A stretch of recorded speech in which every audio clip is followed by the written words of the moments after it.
बकरीद को लेकर गाजियाबाद के नंदकिशोर गुर्जर ने बयान दिया है और साथ ही बीएचपी के नेता ने भी कहा है कि बकरीद को कुर्बानी का दिन नहीं बल्कि इको फ्रेंडली कुर्बानी दी जानी चाहिए और ये अपील की गई है और कहा है कि अगर उनके आसपास कहीं ऐसा देखा गया तो उस पर प्रशासन कानूनी कार्रवाई करे क्योंकि ये कहीं ना कहीं पशु क्रूरता के अधिनियम के तहत आता है।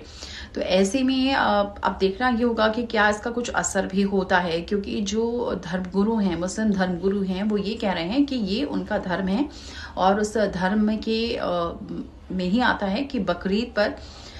बकरी की कुर्बानी दी जाती है। लेकिन कहीं ना कहीं अब इसको लेकर सियासत शुरू हो गई है और तमाम जो बीजेपी के नेता हैं वो इस बात को लेकर सामने आ गए हैं कि बकरीद पर कुर्बानी से बचना चाहिए और इको फ्रेंडली ही ये बकरीद मनाना चाहिए। बकरीद को लेकर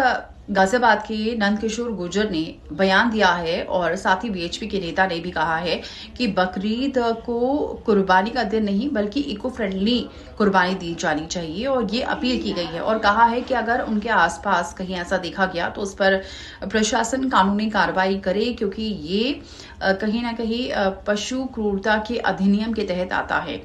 तो ऐसे में अब देखना ये होगा कि क्या इसका कुछ असर भी होता है, क्योंकि जो धर्मगुरु हैं, मुस्लिम धर्मगुरु हैं, वो ये कह रहे हैं कि ये उनका धर्म है और उस धर्म के में ही आता है कि बकरीद पर बकरी की कुर्बानी दी जाती है। लेकिन कहीं ना कहीं अब इसको लेकर सियासत शुरू हो गई है और तमाम जो बीजेपी के नेता हैं वो इस बात को लेकर सामने आ गए हैं कि बकरीद पर कुर्बानी से बचना चाहिए और इको फ्रेंडली ही ये बकरीद मनाना चाहिए। बकरीद को लेकर गाजियाबाद के नंदकिशोर गुर्जर ने बयान दिया है और साथ ही बीएचपी के नेता ने भी कहा है कि